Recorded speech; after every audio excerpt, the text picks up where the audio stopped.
నిన్న car racing వ్యవహారంలో high court 10 రోజుల పాటు కేటీఆర్ గారిని అరెస్ట్ చేయదంటే బీఆర్ఎస్ పార్టీ నాయకులంతా ఏదో బీఆర్ఎస్ పార్టీ తప్పు చేయనట్టు ఇక సంబరాలకు సిద్ధమైనట్టుగా నిన్న పెద్ద పెద్ద మాటలు బీఆర్ఎస్ పార్టీ నాయకులు మాట్లాడుతూ ఉన్నారు. హైకోర్టు ఏం చెప్పింది? 10 రోజుల కాలం పాటు కేటీఆర్ గారిని అరెస్ట్ చేయొద్దు కానీ ఏసీబీ విచారణ చేసుకోవచ్చు అని చెప్పి చాలా స్పష్టంగా ఎక్కడ కూడా స్టే విధించలేదు. అదే కాకుండా ఈ కేసును నిలుపుదల చేయమనో లేదా రద్దు చేయమని చెప్పేసి హైకోర్టు చెప్పలే. కానీ హైకోర్టు చెప్పినటువంటి తీర్పును కూడా రాజకీయం చేసే ప్రయత్నం BRS party social media, BRS party నాయకులు కేటీఆర్ గారు, హరీష్ రావు గారు, కల్వకుంట్ల కవిత గారు, నమస్తే తెలంగాణ టీవీ న్యూస్ చేస్తూ ఉంది. చాలా స్పష్టంగా కార్ రేసింగ్ వ్యవహారంలో కేటీఆర్ గారు ముద్దాయిగా తేలిపోయిండు.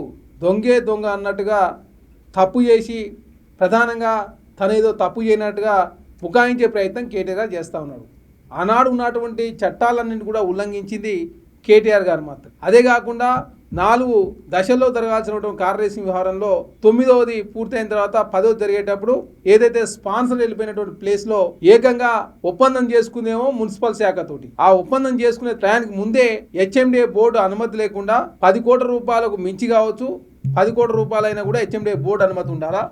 అదే కాకుండా బోర్డు అనుమతి తీసుకోలేదు. అదే కాకుండా ఇక్కడ దాదాపు 46 కోట్ల రూపాయలు, ఒకసారి 23 కోట్ల రూపాయలు, ఇంకోసారి 23 కోట్ల రూపాయలు, 9 కోట్ల రూపాయలు ఇన్కమ్ ట్యాక్స్. ఈ 3 చెల్లించేటప్పుడు ఎట్టి పరిస్థితుల్లో ఆర్థిక శాఖ అనుమతి, న్యాయ శాఖ అనుమతి, అదే కాక విదేశాలకు చెల్లించేటప్పుడు ఆర్బీఐ అనుమతి, ఫెమా నిబంధనలు అతిక్రమించారు. కాబట్టే ఈ 5 రకాల అనుమతి తీసుకోకుండా ఏ విధంగా అమౌంట్ ట్రాన్స్ఫర్ చేసారో చెప్పండి అని చెప్పేసి కేటీఆర్ గారిని అడిగితే ఏకంగా ఆయన ఏదో మంచి పని చేసినట్టు అసెంబ్లీలో చర్చ చేద్దాం దాని గురించి అని చెప్పేసి తెలంగాణ సమాజాన్ని తప్పుదారి పట్టించే ప్రయత్నం బీఆర్ఎస్ పార్టీ చేస్తూ ఉంది.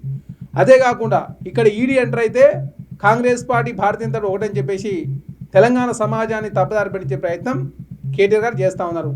గతంలో గొర్రెల స్కామ్లో కూడా స్కామ్ జరిగినప్పుడు ఈడీ వేయింది, నోటీస్ ఇచ్చారు, దాని మీద కూడా ఈడీ విచారణ చేస్తూ ఉంది. ఈడీ అనేది ఖచ్చితంగా ఆర్బీఐ నిబంధనలు కావచ్చు, ఫెమా నిబంధనలు అతిక్రమించిన ఖచ్చితంగా ఈడీ అనేది ఎంటర్ అవుతుంది.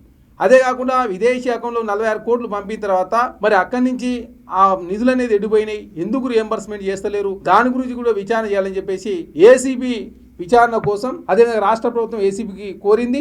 అదే కాకుండా గతంలో దానకిషోర్ గారు కమిషనర్గా ఉన్నప్పుడు కూడా అప్పుడు వారు లేఖ రాయడంతో ప్రధానంగా ఈ అన్ని విషయాలు కూడా వెలుగులోకి వచ్చినాయి. అదే కాకుండా కేటీఆర్ గారు తెచ్చిన తప్పు మూలంగా 9 కోట్ల రూపాయలు ఇన్కమ్ ట్యాక్స్ కూడా పెనాల్టీ కట్టిన సందర్భం. కాబట్టి 55 కోట్ల రూపాయలు ప్రజాధనం వృధా అయితే నేను తప్పు చేయలేదు. అదే కాకుండా కార్ రేసింగ్ జరగడంతో ప్రధానంగా 700 కోట్ల రూపాయలు రాష్ట్ర ప్రభుత్వానికి అదనంగా ఆదాయం. ఎక్కడ ఆదాయం వచ్చింది చెప్పండి అంటే బీఆర్ఎస్ పార్టీ నాయకులు సమాధానం చెప్పారు, కేటీఆర్ గారు సమాధానం చెప్పారు. అదే కాకుండా 55 కోట్లే కాదు 600 కోట్ల రూపాయలు గుంజే ప్రయత్నంలో భాగంగా 3వసారి మేమే అధికారానికి వస్తున్నామని చెప్పేసి కళ్ళు నెత్తికెక్కి కేటీఆర్ గారు చేసిన దుర్మార్గాల మూలంగా తెలంగాణ రాష్ట్ర ప్రభుత్వానికి 55 కోట్ల రూపాయలు నష్టం జరిగింది. 55 కోట్ల రూపాయలు నష్టం చేసి నేను అసలు నష్టమే చేయలేదు, నేను ఎక్కడ పైసలు తీసుకున్నా నా మీద ఏసీబీ కేసు అవుతుందని చెప్పేసి కేటీఆర్ గారు చెప్తా ఉన్నారు.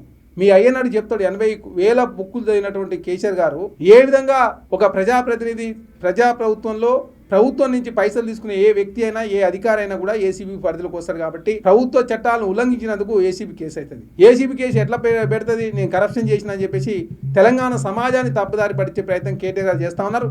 ఖచ్చితంగా 5 ఆర్బీఐ అనుమతిని తీసుకోకుండా, ఫెమా నిబంధనలు పాటించకుండా, అదేవిధంగా ఎలక్షన్ కమిషన్ అనుమతి తీసుకోకుండా, ఆర్థిక శాఖ అనుమతి తీసుకోకుండా, న్యాయశాఖ అనుమతి తీసుకోకుండా, హెచ్ఎండిఏ బోర్డు అనుమతి తీసుకోకుండా ఇక్కడ ఎట్లయితే అమౌంట్ ట్రాన్స్ఫర్ చేసిన దాని మూలంగా అరవింద్ కుమార్ గారు వాంగ్మూలం ఇచ్చిండు. కేటీఆర్ గారు మౌఖిక ఆదేశానుసారం మేము ట్రాన్స్ఫర్ చేసినామని చెప్పేసి అరవింద్ కుమార్ గారు ఒప్పుకుంటు కాబట్టి కల్వకుంట్ల కేటీఆర్ గారి మీద కేసు అయింది. ఖచ్చితంగా ఈ కేసులో కల్వకుంట్ల కేటీఆర్ గారు జైలు బోర్డు ఖాయం. తెలంగాణ రాష్ట్రంలో ఈ చట్టం అనేది ఎవరికి చుట్టం కాదు. కల్వకుంట్లకు ఒక రాజ్యాంగం తెలంగాణ రాష్ట్రంలో ఏమీ లేదు. తెలంగాణ రాష్ట్రంలో కేటీఆర్ గారికైనా సాధారణ పౌరుడికైనా ఒకే రాజ్యాంగం ఉంది. కాబట్టి ఖచ్చితంగా కేటీఆర్ గారు చేసిన తప్పును ఒప్పుకోవాలి తప్ప అనవసరంగా తెలంగాణ రాష్ట్ర ప్రజాప్రభుత్వాన్ని దుమ్మెత్తే ప్రయత్నాన్ని మానుకోవాలని చెప్పి నేను కోరుతాను.